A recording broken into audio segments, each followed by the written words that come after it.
찬송가 498장, 찬송가 498장. 저 죽어가는 자 다 구원하고, 저 죽어가는 자 다 구원하고, 찬송 부르심으로 하나님께 영광 올려드리겠습니다. 저 죽어가는 자 다 구원하고, 죽음과 죄에서 건져내며, 죄인을 위하여 늘 애통하며, 예수의 공로로 구원하네. 저 죽어가는 자 예수를 믿어 그 은혜 힘입어 다 살겠네. 주 믿지 않는 자 불쌍히 여겨 참 회개할 때를 기다리네. 열심을 다하여 인도해 보세. 예수를 믿으면 다 살겠네. 저 죽어가는 자 예수를 믿어 그 은혜 힘입어 다 살겠네. 저 죽어가는 자 구원해내야 우리의 본분을 다하리니. 예수의 구원을 전파할 때에 그 크신 능력을 다 주시네. 저 죽어가는 자 예수를 믿어 그 은혜 힘입어 다 살겠네. 아멘. 저 죽어가는 자 다 구원해내야 되겠습니다. 우리의 힘은 전도입니다. 전도를 하면 하나님의 능력을 받습니다. 전도를 해야 돼요. 전도를. 우리가 나가서 과감하게 전도를 해야 돼요. 전도할 때 하나님이 능력을 주십니다. 힘을 주십니다. 하나님이 가장 기뻐하시는 것은 전도입니다. 우리가 말씀을 듣는 것도 중요하지만 이 말씀을 소화해내야 돼요. 그러려면 행동이 따라야 돼요. 말씀과 행함, 말씀과 전도, 선교, 이걸 하나님이 가장 기뻐하십니다. 한 영혼을 천하 그 어떤 것보다도 더 귀하게 여기시는 우리 주님이십니다. 한 영혼을 구합시다. 한 영혼을 구해요. 찬송가 499장 흑암에 사는 백성들을 보라. 흑암에 사는 백성들을 보라. 찬송 부르심으로 하나님께 영광 올려드리겠습니다. 흑암에 사는 백성들을 보라. 수많은 신령 멸망하겠네. 그 누가 갈까 주의 복음 들고 생명을 구원하는 곳으로. 큰 권세 주께 있으니, 큰 권세 주께 있으니, 너는 가서 주의 복음 전하라. 주가 너 항상 지키리라. 구원의 문은 넓게 열렸으니 십자가 군병 일어나거라. 너희의 힘을 하나로 뭉쳐서 죄악의 쇠사슬을 끊어라. 큰 권세 주께 있으니, 큰 권세 주께 있으니, 너는 가서 주의 복음 전하라. 주가 너 항상 지키리라. 왜 너는 멸망길을 가려느냐. 주 음성 듣고 응답하여라. 널 구원하려 예수 죽었으니 생명의 참된 복음 전하라. 큰 권세 주께 있으니 큰 권세 주께 있으니 너는 가서 주의 복음 전하라. 주가 너 항상 지키리라. 온 천하만 민승리의 그날에 영광과 찬송 주께 드리네. 속죄함이 구원받았으니 기쁘게 할렐루야 부르세. 큰 권세 주께 있으니 큰 권세 주께 있으니 너는 가서 주의 복음 전하라. 주가 너 항상 지키리라. 주여 할렐루야. 하나님 아버지 은혜를 감사합니다. 오늘도 기쁘고 즐겁고 좋은 날입니다. 이 하루를 저에게 허락하시니 감사합니다. 저희들 하나님의 군병들이 되어 병사들이 되어 하나님의 복음을 이 만방에 이 세계 만방에 온 지구촌에 전할 수 있게 도와주시옵소서. 저희가 말씀을 전할 때에 저희는 진정으로 하나님의 군사가 됩니다. 아버지 하나님, 이 사실을 명심할 수 있게 하옵소서. 우리가 말씀을 전할 때에 우리는 하나님의 군사가 되는 것입니다. 하나님, 이 사실을 굳게 믿고 저희들 오늘도 하나님 저에게 주신 그 미션을 저희들 이루어드리는 하나님의 사람들 되게 도와주시옵소서. 너는 가서 복음을 전하라. 땅끝까지 복음을 전하라. 너희는 복음을 전하라고 말씀하셨습니다. 오직 성령이 너에게 임하시면 너희가 권능을 받고 예루살렘과 온 유대와 사마리아와 땅끝까지 이르러 내 증인이 되리라 말씀하셨습니다.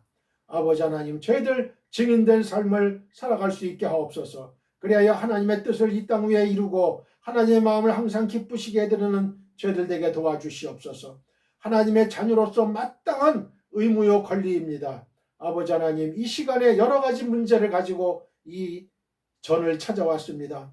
하나님 아버지, 이 방송을 시청하는 온 지구촌의 모든 성도들에게 하나님 아버지 하나님의 뜻이 이 땅 위에 이루어지길 원합니다. 그들의 모든 원함이 주 예수 그리스도 안에서 성취되기를 원합니다. 하나님 역사하여 주시옵소서. 이 시간 하나님의 말씀이 선포됩니다. 하나님 아버지 이태호 목사의 입술을 주관하여 주시고 온전히 능력의 말씀, 진리의 말씀, 구원의 말씀, 참된 천국의 말씀만이 선포될 수 있는 아름답고 복된 이 시간 되게 도와주시고 하늘의 축제가 열리는 주여 아름답고 보배로운 이 시간이 되게 도와주시옵소서. 성부 하나님, 성자 하나님, 성령 하나님, 이 시간에 함께하여 주시옵소서. 아버지 하나님 함께하여 주실 줄 믿사옵고 주 예수 그리스도의 거룩하신 이름으로 감사하며 기도했습니다. 아멘. 할렐루야.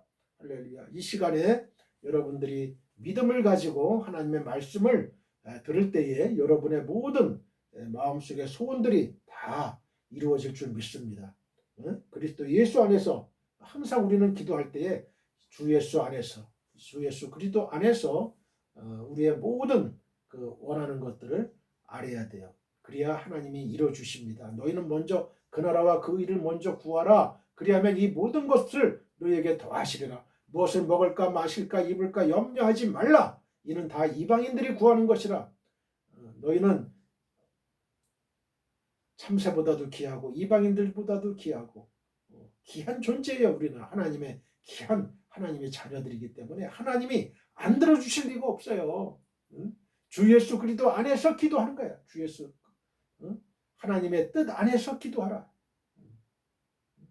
그러니까요, 무엇을 구할 때에도 그냥 하나님 뭘 주세요, 나 돈을 주세요, 뭐 물질을 주세요, 명예를 주세요 이렇게 기도하지 마시고 주님 뜻 안에서 주님의 뜻을 이루기 위해서 이것들이 필요합니다.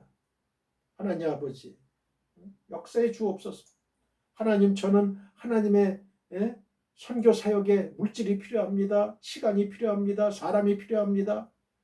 이렇게 기도하세요.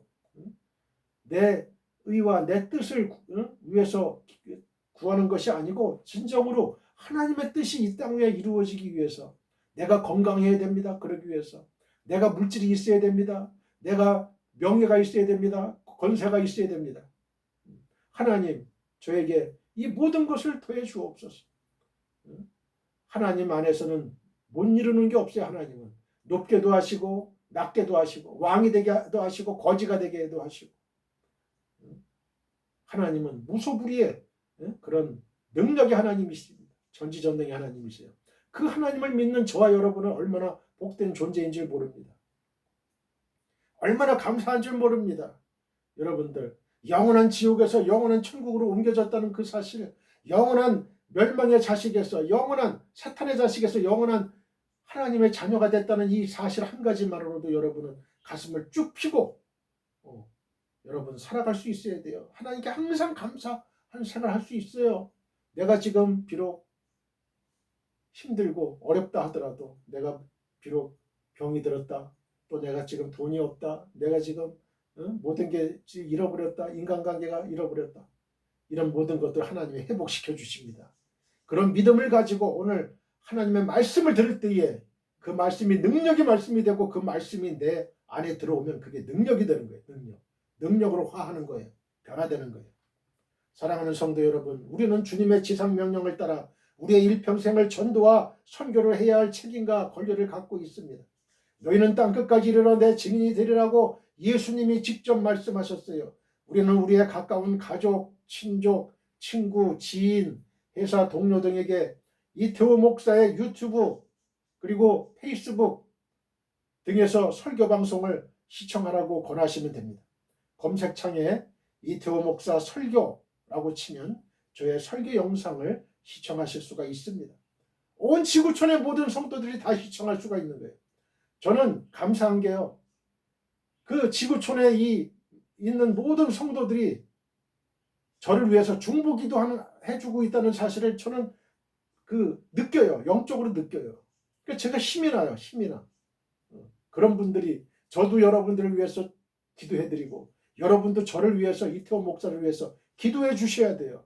기도의 끈을 놓지 마시길 바랍니다. 우린 기도로서 연결이 돼야 돼요. 다른 이야기는 하지 마시고 하나님의 감동적이고 은혜로운 말씀이 있으니 한번 시청하라고만 하시면 됩니다. 바로 그것이 전도요 선교입니다. Dear fellow believers, we have the responsibility and right to evangelize and to missions throughout our lives according to the Lord's great command. You will be my witnesses to the ends of the earth, said Jesus himself. We can recommend our close family, relatives, friends, acquaintances, and company colleagues to watch Pastor Riteo's sermon broadcast on YouTube and Facebook. If you type Pastor Riteo's sermon in the search box, you can watch my sermon video. Don't talk about anything else. There are God-moving and gracious words, so you just have to watch it. There's evangelism missions. 오늘의 설교 제목은 십자가에서 처형당하신 예수 그리스도입니다. 자, 저를 따라해 보세요. 십자가에서 처형당하신 예수 그리스도. 십자가에서 처형당하신 예수 그리스도.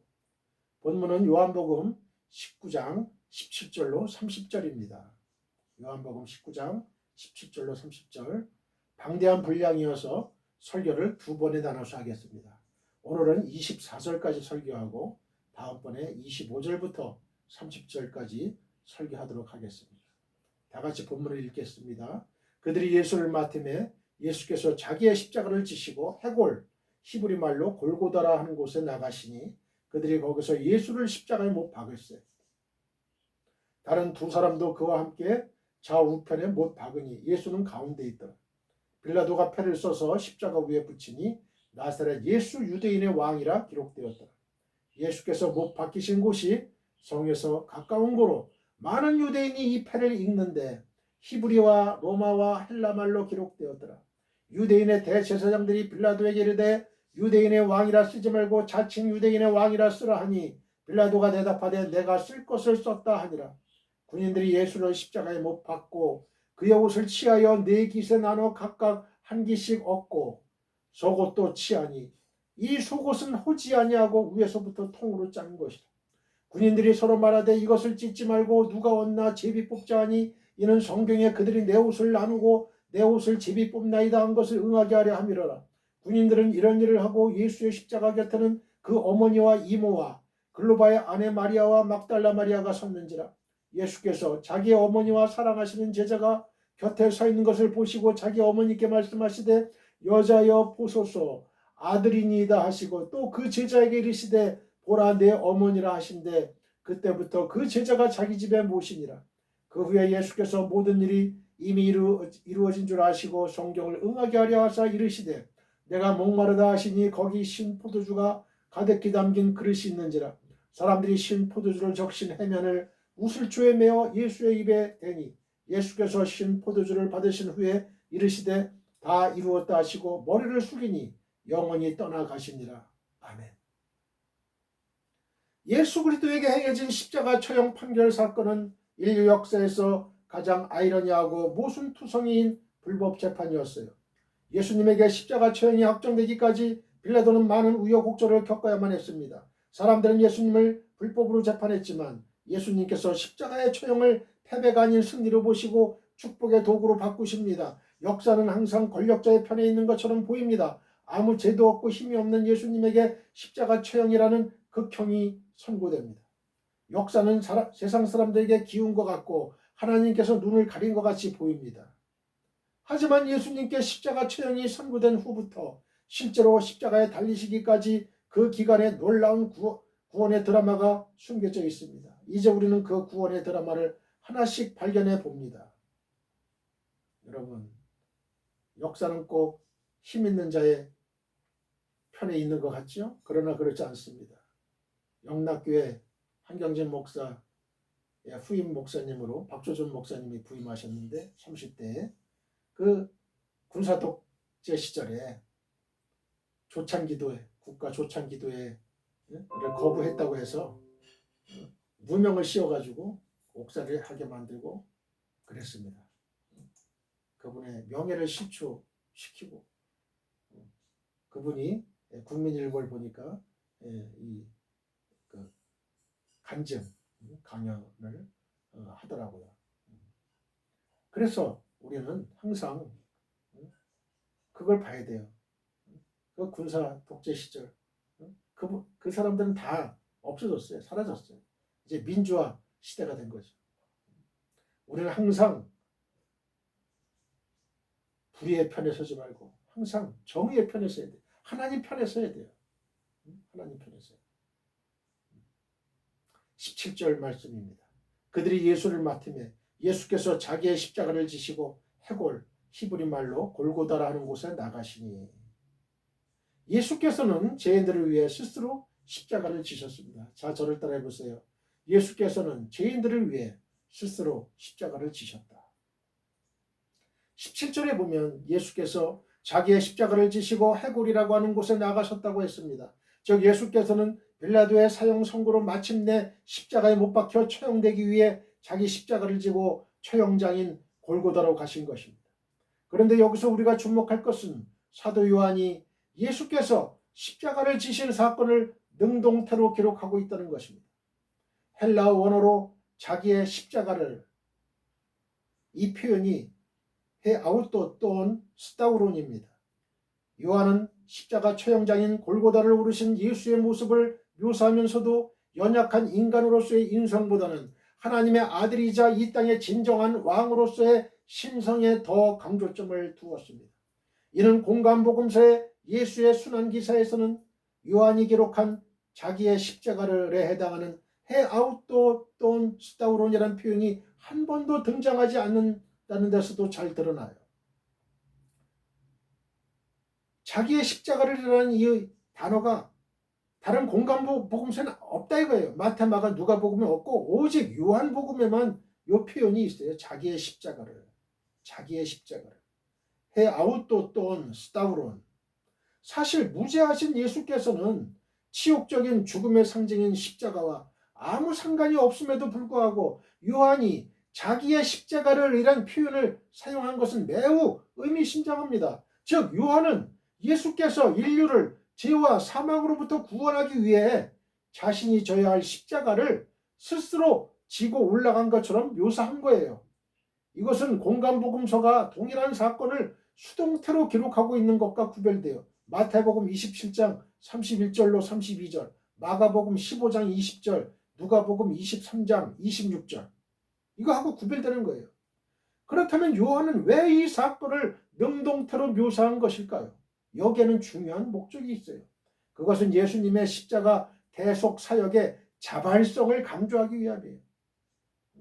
억지로 지는 십자가가 아니고 예수님 스스로 적극적으로 지는 십자가다. 사실 예수께서 십자가에 못 박히신 것은 그 사건 자체로만 보면 자기의 의지와 관계없이 타의에 의해 수동적으로 이루어진 사건으로 보여요. 또 이 사건은 상당히 우발적이고도 정치적인 이유로 일어난 것처럼 보여요. 즉 십자가 사건은 자신들의 기득권을 잃지 않으려는 유대 종교 지도자들과 유대인들의 감정을 자극하지 않으려는 유대 로마 총독 빌라도가 결탁하여 만들어낸 정치적 사건으로 보이는 것이죠. 그러한 이유로 많은 사람들이 십자가의 의미를 축소하거나 별다른 의미가 없는 사건으로 취급합니다. 그러나 요한이 예수께서 십자가를 지신 일을 능동태로 기록한 사실이 보여주듯이 예수님의 십자가 사건은 결코 타의에 의해 강제로 혹은 정치적인 목적에 의해 발생한 사건이 아니었다는 것입니다. 십자가 사건은 예수님께서 자발적으로 십자가를 지심으로 발생한 사건이었어요. 사랑하는 성도 여러분, 성경을 보십시오. 예수께서는 제자들을 향해 거듭거듭 당신이 고난을 받고 십자가에서 죽으실 것을 예고하셨어요. 마태복음 16장 21절, 20장 17절로 19절, 요한복음 3장 14절, 13장 21절. 또 예수께서는 붙잡히시던 당시에도 당신이 원하시기만 한다면 얼마든지 피하실 수 있었지만 순순히 결박당하셨어요. 그러니 예수의 십자가 사건을 우발적으로나 정치적인 이유로 발생한 사건이라고 말할 수 있겠습니까? 그렇습니다. 예수님께서는 능동적으로 십자가를 지신 것입니다. 다만 그 과정에서 가룟 유다와 가야바를 비롯한 유대 종교 지도자들과 로마 총독 빌라도와 같은 불의한 자들의 손을 빌리신 것뿐이에요. 그러기에 예수님께서 십자가를 지신 자체는 수동적인 일이었지만 요한은 굳이 십자가를 지신 일까지도 능동적으로 묘사한 거예요. 그렇다면 예수님께서는 왜 십자가를 지신 것입니까? 30대의 젊은 나이에 어떤 영웅심 때문입니까? 자신이 예고했으니 그것을 이루어야겠다는 의무감 때문이었습니까? 어느 것도 아니에요. 그것은 다만 죄인들을 위한 것이었습니다. 즉 예수께서는 당신 자신은 하나님의 아들로서 무죄한 분이셨음에도 불구하고 하나님의 어린 양으로서 죄인들을 구원하시기 위해 스스로 십자가를 짊어지사 대속 죽음을 당하신 것이에요. 요한복음 1장 29절. 여기에 오늘 우리가 십자가를 귀하게 여기는 이유가 있습니다. 십자가는 로마 당시 반역자나 강도와 같이 흉포한 자들만을 처형하는 데 사용하던 사형틀이었어요. 때문에 십자가는 당시 사람들에게 수치의 대명사였습니다. 고린도전서 1장 23절. 그러므로 십자가 자체가 귀한 것은 결코 아니에요. 예수님께서 십자가에 달리실 때 그 좌우편에 두 강도가 함께 못 박혔어요. 그들의 십자가는 그저 수치스러운 사형틀에 불과한 것이었습니다. 그러나 예수님께서 십자가에서 대속 죽음을 당하심으로 이제 십자가의 의미는 전혀 달라지게 되었습니다. 즉 십자가는 우리에게 구원을 주시는 하나님의 능력이 된 것입니다. 그렇습니다. 예수의 십자가는 죄인들이 구원을 얻는 유일한 통로입니다. 할렐루야. 그러므로 사랑하는 성도 여러분, 십자가를 귀히 여기고 자랑하시기 바랍니다. 평생 십자가를 바라보며 우리를 위해 스스로 십자가를 지신 예수 그리스도께 감사하고 그를 위해 여러분의 모든 것을 아낌없이 드릴 수 있기를 바랍니다. 할렐루야. 아멘. 예수님께서 십자가의 처형에 대해 적극적으로 임하셨어요. 즉 자발적으로 십자가를 지셨다는 뜻이죠. 우리는 고난이 다가왔을 때 회피하지 말고 적극적으로 대처해야 합니다. 속히 회개하고 잘못된 것을 바로 고쳐야 돼요. 그러면 고난을 극복할 수 있는 새로운 길을 얻게 됩니다. 17절에 예수를 맡음에 바벨라본 운돈 예순, 헬라어로 예수를 맡음에라는 구절에서 맡음에 빠렐라본 이 맡음에라는 이 맡음에는 원어로 헬라어 원어로 요한복음 1장 11절에 자기 땅에 오매 자기 백성이 영접하지 아니하였으나 라는 구절에서 이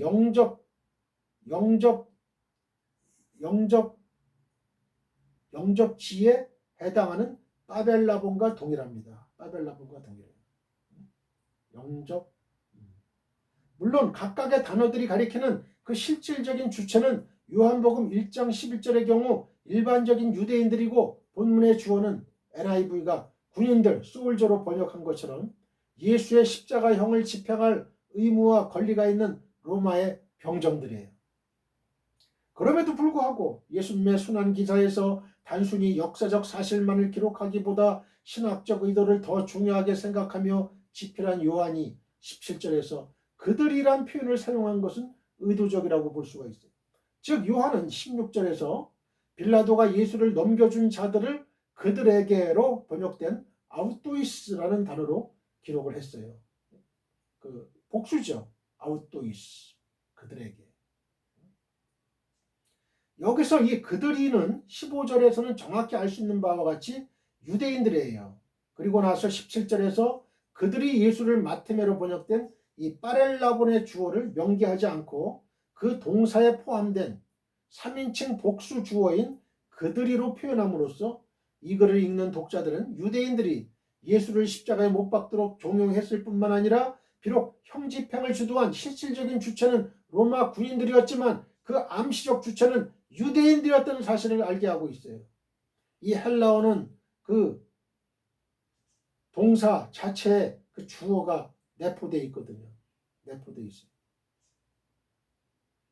즉 요한에 의하면 유대인들은 예수 그리스도를 자신들에게 생명을 주시는 구주로는 받아들이기는커녕 예수를 죽이기 위해 그를 빌라도로부터 건네받는 주체가 되었고 또 더 나아가 예수 처형의 주체임이 암시되고 있는 거예요.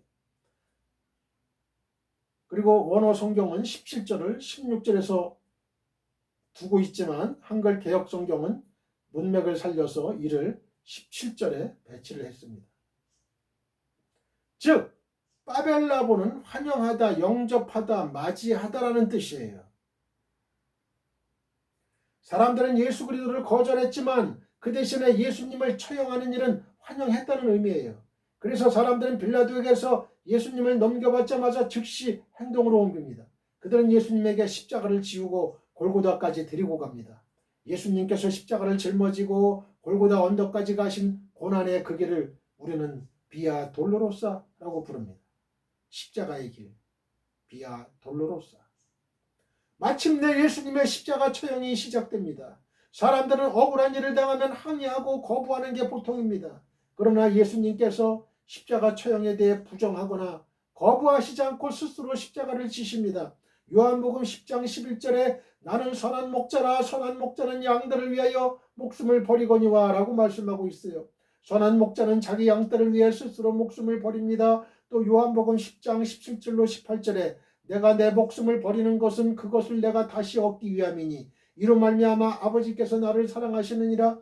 이를 내게서 빼앗는 자가 있는 것이 아니라 내가 스스로 버리노라. 나는 버릴 권세도 있고 다시 얻을 권세도 있으니 이 계명은 내 아버지에게서 받았노라 하시니라고 기록하고 있습니다. 예수님께서 목숨을 빼앗기신 게 아니라 스스로 십자가에 내어주신 것입니다.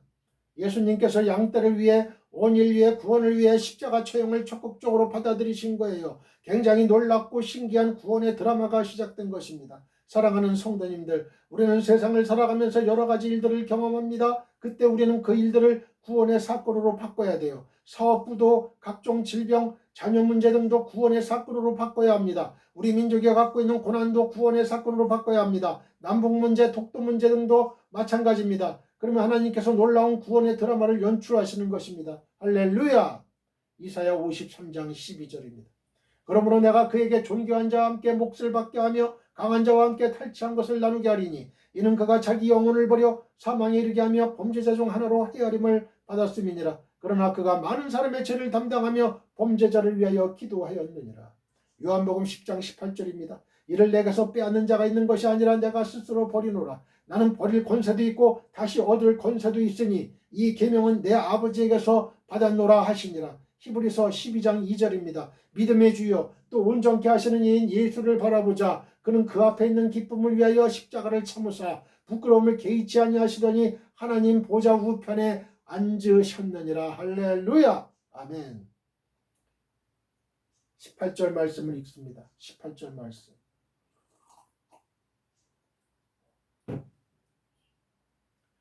그들이 거기서 예수를 십자가에 못 박을세 다른 두 사람도 그와 함께 좌우편에 못 박으니 예수는 가운데 있더라. 예수님은 어디에 있어요? 가운데 있어요. 강도는 좌편, 우편. 두 강도와 같이 취급당하신 예수님. 예수님께서 십자가에 못 박히실 때 독특한 사건 한 가지가 소개되고 있습니다. 즉 예수님께서 홀로 십자가에 달리시지 않고 예수님을 중심으로 양옆에 두 명의 강도가 함께 십자가에 달린다는 사실이에요. 그런데 마태, 마가, 누가복음에는 두 사람을 강도 행악자라고 표현하고 있습니다. 그들은 누가 봐도 십자가 처형을 받을 만한 흉악범이었습니다. 사람들은 예수님을 두 강도 사이에 세우고 처형하는 교묘한 수술을 부립니다. 그것은 예수님을 흉악범들과 같은 수준으로 끌어내리기 위함입니다.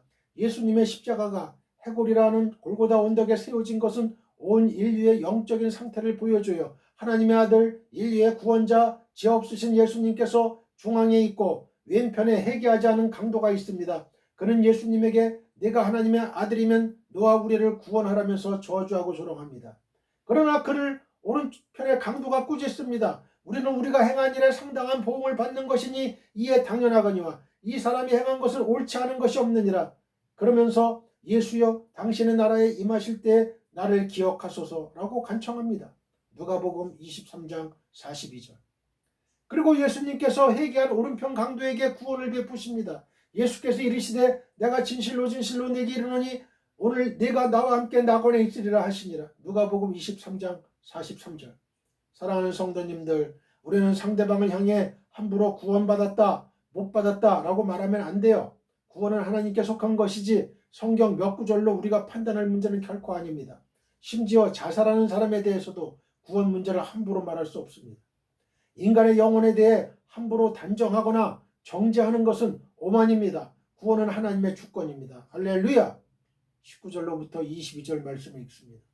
빌라도가 패를 써서 십자가 위에 붙이니 나사렛 예수 유대인의 왕이라 기록되었더라. 예수께서 못 박히신 곳이 성에서 가까운 곳으로 많은 유대인이 이 패를 읽는데 히브리와 로마와 헬라말로 기록되었더라. 유대인의 대제사장들이 빌라도에게 이르되 유대인의 왕이라 쓰지 말고 자칭 유대인의 왕이라 쓰라 하니 빌라도가 대답하되 내가 쓸 것을 썼다 하니라. 예수님의 대속의 효력은 전 인류에게 미칩니다. 자, 저를 따라해 보세요. 예수님의 대속의 효력은 전 인류에게 미친다. 19절 20절에 보면 빌라도는 예수님의 십자가 위에 나사렛 예수 유대인의 왕이란 패를 써서 붙였습니다. 이 패는 히브리어와 라틴어와 헬라어로 기록되었습니다. 여기서 우리는 나사렛 예수 유대인의 왕이란 말이 히브리어와 함께 라틴어 및 헬라어로도 기록되었다는 사실에 주목해야 돼요. 이것은 구속사적으로 매우 중요한 의의가 있습니다. 물론 빌라도가 이처럼 세 개의 언어로 각각 기록한 것은 아마도 세계 각지에 흩어져 사는 디아스포라 유대인이나 팔레스틴 내에 거주하는 다른 종족들도 읽을 수 있도록 하기 위한 조처였던 것으로 여겨집니다. 하지만 이는 구속사적으로 보면 유대인의 왕이신 나사렛 예수 그리스도의 십자가 대속의 은혜와 공로가 히브리어와 라틴어 그리고 헬라어로 대변되는 세상 모든 인류에게 보편적으로 미친다는 사실을 보여주기 위한 하나님의 섭리의 결과였던 것입니다. 실로 예수께서는 유대인의 왕으로 이 땅에 오셨지만 그의 십자가 대속 죽음은 오직 유대인만을 위한 것이 아니었습니다. 그분은 유대인만의 메시아가 아니었습니다. 그분은 온 인류의 구세주였습니다. 예수께서는 온 인류의 죄를 속하기 위해 십자가에서 죽으신 것입니다. 사도 요한은 이에 대해 분명히 말씀해주고 있어요. 나의 자녀들아 내가 이것을 너희에게 쓰면 너희로 죄를 범하지 않게 하려 함이라. 만일 누가 죄를 범하여도 아버지 앞에서 우리에게 대언자가 있으니 곧 의로우신 예수 그리스도시라. 그는 우리 죄를 위한 화목제물이니 우리만 위할 뿐 아니라 온 세상의 죄를 위하심이라. 요한일서 2장 2절입니다. 물론 그렇다고 이 말이 예수의 대속 죽음으로 인해 온 인류가 구원에 이르게 되었다는 만인 구원을 주장하는 것은 아니에요. 예수께서는 분명 온 인류의 죄를 대속하기 위해 죽으셨고 또 그의 대속 공로의 효력은 제한이 없어요. 그러나 그렇다고 모든 인류가 자동적으로 자동적으로 구원을 받는 것은 아니에요. 예수님의 대속의 효력은 온 인류에게 미치는 것이 사실이지만 인류 가운데는 구원받을 자와 멸망할 자가 있는 것입니다. 여기서 구원받을 자란 하나님의 입장에서 보면 당신께서 선택하신 자들을 가리켜요. 그리고 인간의 입장에서 보면 예수 그리스도를 믿고 구세주로 영접하는 자를 가리킵니다. 그렇습니다. 예수님의 십자가는 그를 믿는 모든 자에게 구원을 주시는 하나님의 능력입니다. 로마서 1장 16절, 고린도전서 1장 18절. 예수님의 피는 그를 믿는 자를 얼마든지 구원하실 수 있습니다. 여기에는 민족이나 혈통을 비롯하여 그 어떤 세상의 조건들의 제약도 받지 않습니다. 누구든지 예수를 믿기만 하면 구원을 얻게 되는 것입니다. 요한복음 3장 16절, 요한복음 1장 29절입니다. 이튿날 요한이 예수께서 자기에게 나오심을 보고 이르되 보라 세상 죄를 지고 가는 하나님의 어린 양이로다. 사도행전 2장 21절 누구든지 주의 이름을 부르는 자는 구원을 받으리라 하였느니라. 로마서 10장 12절입니다. 유대인이나 헬라인이나 차별이 없습니다. 한 분이신 주께서 모든 사람의 주가 되사 그를 부르는 모든 사람에게 부여하시도다. 아멘. 할렐루야. 예수를 인정하는 것과 믿는 것 사이에는 현격한 차이가 있습니다. 자, 저를 따라해 보세요. 아주 중요합니다. 예수를 인정하는 것과 믿는 것 사이에는 현격한 차이가 있다. 19절 20절에 보면 빌라도가 패를 써서 예수의 십자가 위에 붙인 것이 나와요. 그는 패에다가 나사렛 예수 유대인의 왕이라고 쓰되 히브리어와 라틴어와 헬라어로 기록함으로써 모든 이들이 이를 볼 수 있게 했습니다. 그가 이와 같이 예수님의 제패를 쓰게 한 데에는 여러 가지 해석이 가능해요. 우선 자기의 뜻을 따르지 않은 유대인들에 대한 경멸의 표현으로 볼 수 있어요. 또 유대인의 메시아 사상을 꺾으려는 의지로 볼 수도 있습니다. 그리고 무지한 줄 알면서도 예수를 십자가에 못 박을 수밖에 없었던 데 대한 죄책감의 결과로 볼 수도 있어요. 그러나 이와는 다르게 그가 예수를 특별한 분으로 인정했다는 의미로 받아들일 수도 있어요. 즉 빌라도가 예수를 진정한 유대인의 왕이라고 인정했다고 볼 수도 있다는 거예요. 이는 그가 예수께 네가 왕이 아니냐 하고 물었던 사실로 짐작해 볼 수 있습니다. 요한복음 18장 37절. 그가 예수의 정체에 관해서 아는 바는 거의 없었으나 잠깐 동안의 만남을 통해 그분이 평범한 사람이 아님을 깨달은 것으로 보입니다. 그분은 자신을 위해 변명하지 않으셨고 구명운동 같은 것도 일치하신 일이 없습니다. 빌라도가 보기에 이것은 참으로 기이한 일이었던 게 분명합니다. 그는 예수에게서 눈에 보이지 않는 어떤 권위 같은 것을 느꼈을 것입니다. 그러나 그가 설령 예수를 특별한 분으로 인정했다고 해서 달라지는 것은 없어요. 왜냐하면 그는 결국 예수를 구주로 영접하지 않았기 때문에 그렇습니다. 세상에는 이처럼 예수가 특별한 분임을 인정하면서도 그분을 믿지 않는 이들이 참으로 많습니다. 우리는 인정하는 것과 믿는 것을 동일시해서는 안 돼요. 이 둘은 전혀 다른 거예요. 예수를 하나님의 아들 그리스도로 알고 인정할지라도 믿지 않는다면 그것은 아무 쓸데가 없습니다. 하나님의 은혜와 약속은 믿는 사람들에 관한 효력을 나타냅니다. 예수님을 믿는 자들이 하나님의 자녀와 백성이 되고 구원에 이르게 되는 거예요. 예수께서 누구인지 알고 인정하기는 하되 믿지는 않는 이들은 마치 경기장의 관중석에 앉아서 구경하는 관객과 같아서 아무리 열광적으로 소리치며 응원할지라도 선수처럼 상을 받지는 못해요. 하나님께서 요구하시는 것은 믿음이지 지적인 동의가 아닌 것입니다. 예수를 여러모로 훌륭하고 본받을 분으로 인정하였다 하여 그리스도인이 되는 것은 아니에요. 이러한 지식은 공개된 것이어서 누구라도 알 수 있고 이런 말은 마귀도 할 줄 압니다. 마태복음 8장 29절. 중요한 것은 믿는지의 여부예요. 예수님이 하나님의 아들이시고 우리를 구원하는 구세주라는 거, 이걸 믿느냐 이거예요. 도마가 그랬던 것처럼 예수님의 발 아래 엎드려서 나의 주시며 나의 하나님이시니다라고 고백하는 사람이 되지 못한다면 예수에 관한 지식들은 아무리 많아도 가치가 없습니다.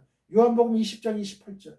그 사람이 아무리 박사학위가 몇 개 있다 하더라도 관계가 없어요. 그건 신학 교수라도 관계가 없어요. 그거는 신학 교수들 중에는 아는 건 많아요. 예수님을 인정은 해. 근데 믿지는 않는 사람 많아요.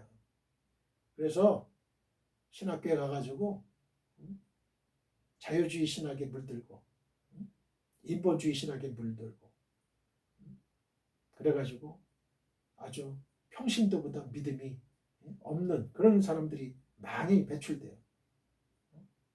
우리 신학교에 들어가면 믿음이 더 성장해가지고 나와야 되잖아요. 그래서 성도들을 이끌고 하나님 말씀을 선포하고 그래야 됨에도 불구하고 이 사람들은 마귀적으로 놀아. 성경을 막 그냥 해부 아주 잘게 그냥 해부해버려. 믿음으로 받아들이지 않고 자기가 이성적으로 경험적으로 이해되는 것만 얘기해요. 예수님의 그 바다 위를 걷는 장면, 예수님의 성육신 하신 장면, 또 이스라엘 백성들의 홍해수를 가르는 장면, 죽은 자를 살리시는 장면, 이런 거는 전혀 믿지도 않아요. 그러니 그런 목사 밑에서 말씀을 듣는 그 성도들의 영적인 감각이 얼마나 형편없겠어요. 다 지옥 백성이 되게 만드는 거죠. 이 두 부류의 사람은 삶의 방식과 궁극적인 목표 등에서 현저한 차이를 드러내게 됩니다. 예수를 인정하는 자는 여전히 자기가 인생의 주인이 되는 반면 예수를 믿는 자는 예수께서 그 인생의 주인이 되십니다. 할렐루야. 여러분의 인생에 예수가 주인이에요? 여러분이 주인이에요? 그걸 보면 알 수가 있어요. 예수님을 진정으로 믿는 하나님의 참 제자여 하나님의 참 군병인지 하나님의 참 아들, 딸인지 즉 예수 중심의 삶을 살게 되는 거예요. 성경은 이를 가리켜서 새 사람, 새 삶이라고 합니다. 하나님을 기쁘시게 하는 삶은 바로 이러한 삶이에요. 나는 죽고 예수로 산다. 나는 이미 죽었어요. 나의 옛 속성은 이미 십자가 밑에 감춰졌어요. 다 맡겼어요. 없어졌어요. 이제 나는 예수님이 주시는 새로운 생명으로 예수님과 함께 사는 거예요. 예수님이 내 주인이 되는 거예요. 빌라도가 십자가 위에 나타난 예수 유대인의 왕이라는 편말을 써붙였습니다. 빌라도는 예수님의 십자가 처형에 대해 굉장히 가슴 아파했습니다. 그는 3번이나 무죄를 선언하면서 예수님을 놓으려고 했었고 마지막 순간까지 자신의 재판이 잘못되었음을 알고 있었습니다. 사람은 때로 권력과 압력에 의해 본인이 원치 않는 일을 행했을 때 양심에서 정의의 소리를 듣게 됩니다. 그런데 빌라도는 예수님께서 달리신 십자가 위에 제명을 붙이는 자리에 나사렛 예수 유대인의 왕이라고 썼습니다. 그러자 대제사장들이 자칭 유대인의 왕으로 정정할 것을 요구합니다. 하지만 빌라도는 쓸 것을 썼다면서 거절합니다. 여기서 우리가 발견할 수 있는 구원의 메시지는 예수님께서 유대인들 뿐만 아니라 온 인류의 왕이심을 말해주고 있다는 사실입니다. 마태복음 7장 22절 23절입니다. 그날에 많은 사람이 나더러 이르되 주여 주여 우리가 주의 이름으로 선지자 노릇하며 주의 이름으로 귀신을 쫓아내며 주의 이름으로 많은 권능을 행하지 아니하였나이까 하리니 그때 내가 그들에게 밝히 말하되 내가 너희를 도무지 알지 못하니 불법을 행하는 자들아 내게서 떠나가라 하리라. 아멘. 할렐루야. 야고보서 2장 19절 내가 하나님은 한 분이신 줄을 믿느냐 잘하는도다 귀신들도 믿고 떠느니라. 귀신들도 하나님 앞에서는 믿고 떨어. 23절 24절 말씀을 읽습니다. 군인들이 예수를 십자가에 못 박고 그의 옷을 치하여 4깃에 나눠 각각 한 기씩 얻고 속옷도 치하니 이 속옷은 호지 아니하고 위에서부터 통으로 짠 것이라. 군인들이 서로 말하되 이것을 찢지 말고 누가 얻나 제비 뽑자 하니 이는 성경에 그들이 내 옷을 나누고 내 옷을 제비 뽑나이다 한 것을 응하게 하려 함이로라. 군인들은 이런 일을 하고 아멘. 세상에는 시대의 표적을 분별치 못하는 일이 많습니다. 자, 저를 따라해 보세요. 세상에는 시대의 표적을 분별치 못하는 이들이 많다.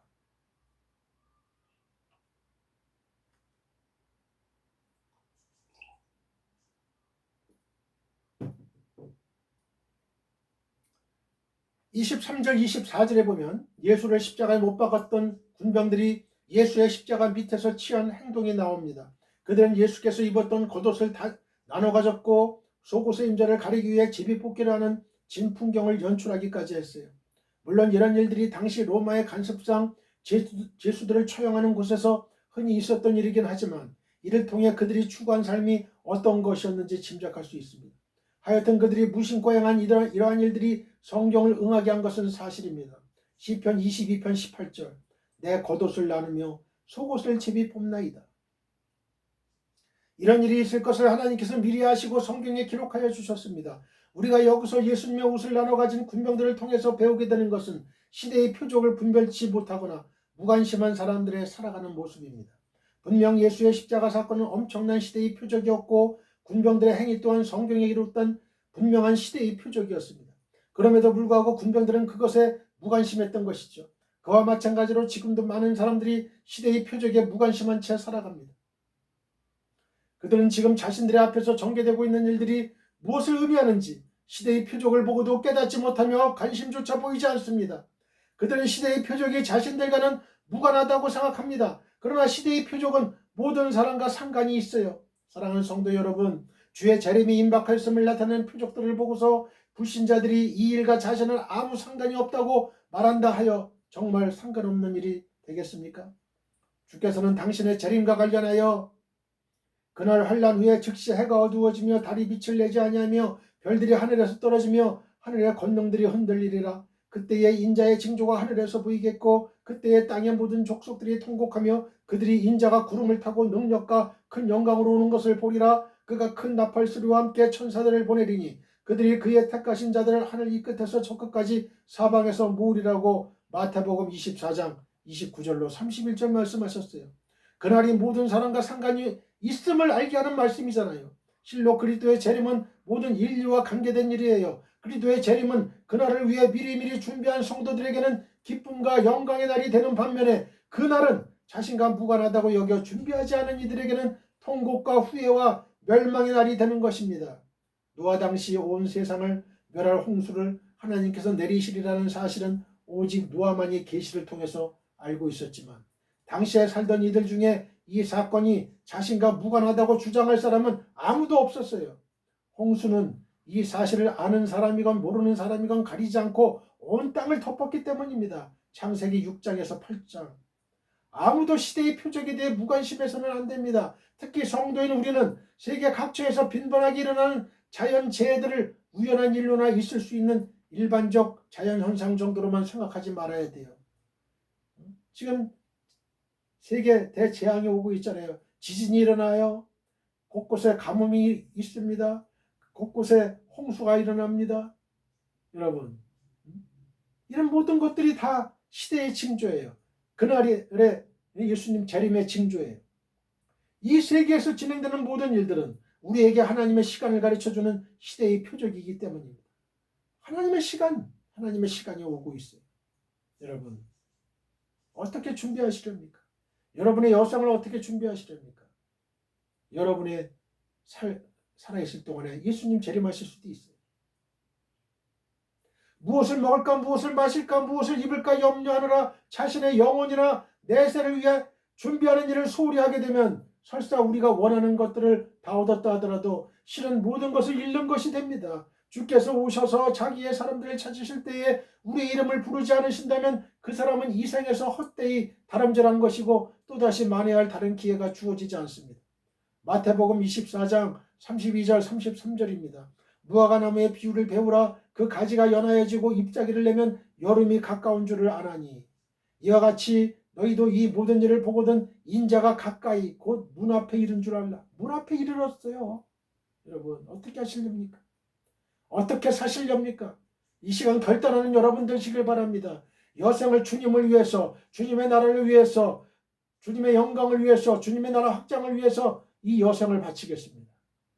이렇게 결단하는 저와 여러분들 되시길 바랍니다. 누가복음 12장 54절로부터 56절입니다. 또 무리에게 이르시되 너희가 구름이 서쪽에서 이는 것을 보면 곧 말하기를 소나기가 오리라 하나니 과연 그러하고 남풍이 부는 것을 보면 말하기를 심히 더우리라 하나니 과연 그러하니라. 외식하는 자여 너희가 천지의 기상은 분간할 줄 알면서 어찌 이 시대는 분간하지 못하느냐. 우리가 십자가에 예수께 얻어야 할 것은 거독 같은 하찮은 것이 아닙니다. 자, 저를 따라해 보세요. 우리가 십자가에 예수께 얻어야 할 것은 거독 같은 하찮은 것이 아니다. 23절 24절을 보면 예수님을 십자가에 못 박은 군병들은 그 십자가 밑에서 예수님의 옷을 나눠 가졌습니다. 예수께서는 죄인들을 위해 십자가 위에서 피를 흘리며 죽어가시고 있는데 군병들은 바로 그 십자가 아래서 그의 옷을 나누는 파렴치한 모습을 보인 것입니다. 물론 십자가에 못 박힌 예수의 옷을 사형 집행인들이 나누었던 것은 당시 관습이었어요. 사실 물품이 귀했던 당시로서는 있을 수도 있는 일이라고도 생각이 됩니다. 그러나 예수가 누구입니까? 그분은 하나님의 아들이었습니다. 그분은 이 세상에 생명을 주시기 위해 오신 구세주였던 것입니다. 그럼에도 불구하고 그들은 그 예수를 십자가에 못 박고 고작 해야 땀으로 얼룩지고 다 낡아 빠진 냄새나는 겉옷 한 벌, 속옷 한 벌 정도를 나누어 가지며 즐거워하고 있는 것입니다. 사랑하는 성도 여러분, 이 얼마나 어리석은 일입니까? 인류의 구세주이신 하나님의 아들을 가장 가까이서 보면서도 그분을 처형하고서 냄새나는 옷 한 벌을 나누어 가지는 일에 그치고 말았으니 이보다 더 불쌍한 인생들이 또 그 어디에 있겠어요?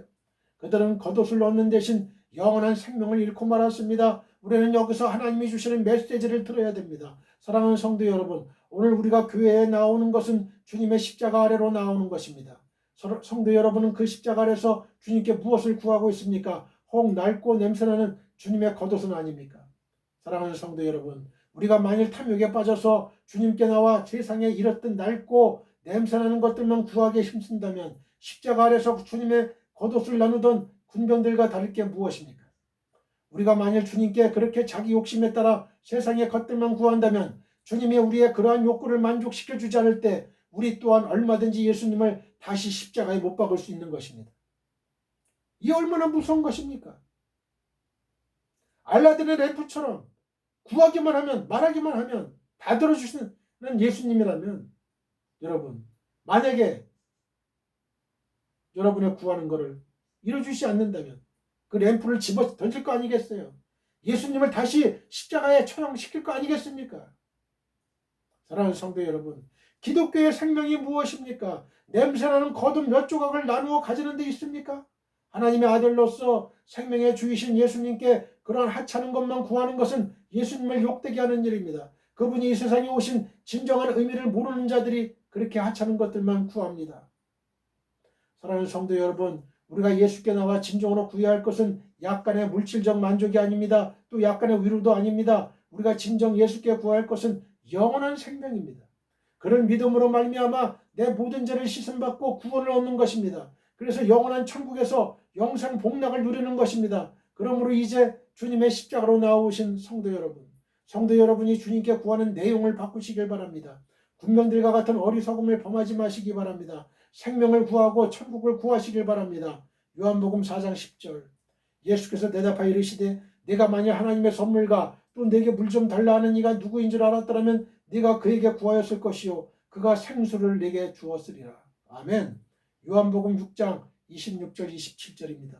예수께서 대답하여 이르시되 내가 진실로 진실로 너에게 이르노니 너희가 나를 찾는 것은 표적을 본 까닭이 아니요 떡을 먹고 배부른 까닭이로다. 썩을 양식을 위하여 일하지 말고 영생하도록 있는 양식을 위하여 하라. 이 양식은 인자가 너희에게 주리니 인자는 아버지 하나님께서 인치신 자니라. 할렐루야. 여러분도 야훼 하나님께서 인치신 자인 줄 믿으시길 바랍니다. 할렐루야. 믿고 확증하시길 바랍니다. 나중에 그날에 주님의 재림의 날에 심판의 날에 하나님의 인침을 받는 자는 하나님이 아셔요. 구원하신단 말이죠. 그러나 우리의 이마에 손목에 하나님의 인침이 없다면, 성령의 인침이 없다면 그는 멸망의 자식이에요. 다 멸망으로 들어가요. 지옥으로 들어갑니다. 영혼은 지옥으로 들어가는, 영혼은 불못으로 들어가는 거예요. 사탄이가 들어가는 둘째 사망, 거짓 그리스도, 거짓 선지자가 들어가 있는 마지막 둘째 불못에 둘째 사망에 사탄이가 들어가.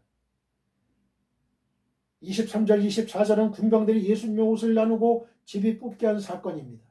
이는 표면적으로 아무 일도 아닌 것 같지만 구원의 메시지를 담고 있습니다. 예수님께서 십자가에 달리셨을 때 겉옷과 속옷을 입고 계셨어요. 그때 군병들 사이에 예수님의 우체한 탈전이 벌어졌지요. 예수님의 죽음은 십자가에서 목숨을 잃은 것으로 끝나지 않고 겉옷과 속옷마저 빼앗기며 모든 것을 착취당하시는 것입니다. 인간은 본능적으로 소유하려고 해요. 더 많이 가져야 행복한 것으로 생각합니다. 그래서 남들보다 많이 배우고 금력과 권력을 더 가지려 합니다. 그러나 예수님께서 속옷까지도 빼앗기시며 철저히 무소유가 되십니다. 요한복음의 저자는 예수님께서 속옷마저 빼앗기는 현장을 보고 굉장한 충격을 받습니다. 시편 22편 18절에 내 겉옷을 나누며 속옷을 집이 뽑나이다라는 말씀이 문자적으로 그대로 응답되는 것을 직접 눈으로 확인하고 있기 때문에 그렇습니다. 오늘 여기까지입니다. 우리 모두 하나님 아버지께 기도드립시다. 하늘에 계신 나의 아버지시여, 예수께서는 죄인들을 위해 스스로 십자가를 지셨습니다. 이 방송을 시청하는 지구촌의 모든 성도님들이 예수를 인정하는 사람들이 아니고 예수를 믿는 사람들이 되게 하옵소서. 시대의 표적을 분별하여 주님의 재림을 준비하는 성도들이 되게 하옵소서. 십자가 예수께 얻어야 할 것은 겉옷 같은 하찮은 것이 아니고 영원한 생명인 영생이고 천국인 것을 명심하게 하옵소서. 예수님의 거룩하신 이름으로 기도드립니다. 아멘.